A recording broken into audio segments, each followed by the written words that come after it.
आज मेरे शिष्य, मैं तुम्हें अपने जीवन की कहानी बताऊंगा, क्योंकि मेरी जिंदगी की कहानी बहुत अजीब है। जिस प्रकार एक सच्चा मार्गदर्शक बुरे व्यक्ति को भी सही रास्ते पर ला सकता है, जिस प्रकार एक कलाकार मिट्टी पत्थर से मूर्ति बनाकर उसे सुंदर ढंग से सजा सकता है, इस तरह एक सच्चा गुरु मेरे जीवन में आया और उसने मुझे सच्चा मार्ग दिखाया। आज आप जिस वाल्मीकि को गुरु के रूप में देखते हैं, कभी मेरा नाम रत्नाकर था, जिससे लोग डरते थे। लोग मुझे डाकू रत्नाकर कहते थे। मेरा निवास गांव से बहुत दूर जंगल में था। जंगल के बीच में एक रास्ता था और मैं उस रास्ते से गुजरने वाले सभी लोगों को लूट लेता था।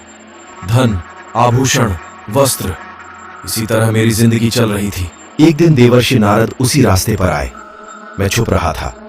जब मैं देवर्षि के पास जाता हूं, वह मुझसे नहीं डरता था। मुझे आश्चर्य हुआ। मैंने कहा था, हे ब्राह्मण, तुम मुझसे नहीं डरते? नहीं नहीं, फिर तुम जंगल में क्यों छुपे हो? यह मेरा काम है, लोगों को हानि पहुंचाकर पाप प्राप्त करना। यह आपका काम है। क्या मैं ही एकमात्र पापी हूं? समाज के लोग पाप नहीं करते। जब एक राजा दूसरे राज्य को जीतता है तो सैकड़ों सैनिक मर जाते हैं। यह कोई पाप नहीं है। कोई जमींदार अपनी मांगें दूसरों पर थोपकर पाप नहीं करता। यदि वे सभी पापी नहीं हैं, तो मैं कैसे पापी हो सकता हूं? रत्नाकर, आप अपने पापों को छुपाने के लिए दूसरों के बारे में क्यों बात कर रहे हैं? इस तरह आप अपने पापों से मुक्त नहीं हो पाएंगे। समाज में जब लोग गुरु की आज्ञा से कार्य करते हैं तो अधर्म से जो पाप अर्जित करते हैं, उनमें से आधे पाप उनके गुरु के होते हैं। यदि वह राजा के आदेश पर कार्य करता है तो राजा उसके पापों का भागीदार बन जाता है। आपके पापों को कौन बांटेगा? मेरा परिवार जाओ और पता करो कि वे तुम्हारे पापों में भागीदार होंगे या नहीं। हे ब्राह्मण, तुम मुझे मूर्ख जानते हो। मैं जाऊंगा और तुम भाग जाओगे, ऐसा नहीं होगा। तुम मुझे बेल से बांध दो तो ठीक है। ठीक है, मैं आकर तुम्हारी बातों का उत्तर दूंगा।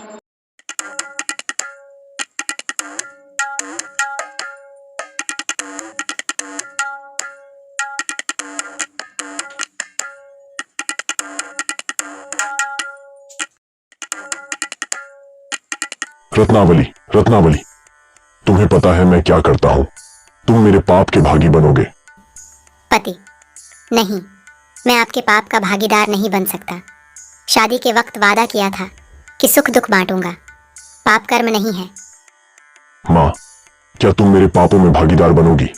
नहीं बेटा, कर्मों का फल उसे भोगना ही पड़ता है, चाहे वह पाप हो या पुण्य। इसमें किसी का हिस्सा नहीं है। पिता, आप सब कुछ जानते हैं।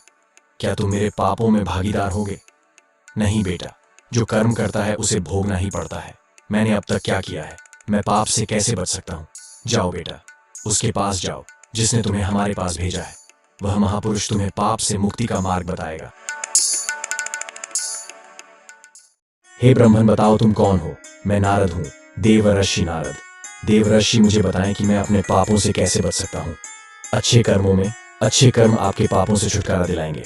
अच्छे कर्मों से आप वाल्मीकि बन जाते हैं। जैसे वाल्मीकि सब कुछ मिलाकर स्वयं को स्थापित करता है, इस प्रकार आप सभी पापों को समाप्त कर देंगे और अच्छे कर्म करके वाल्मीकि बन जाएंगे। आपकी तपस्या में राम ही मूल मंत्र होंगे। जय श्री राम।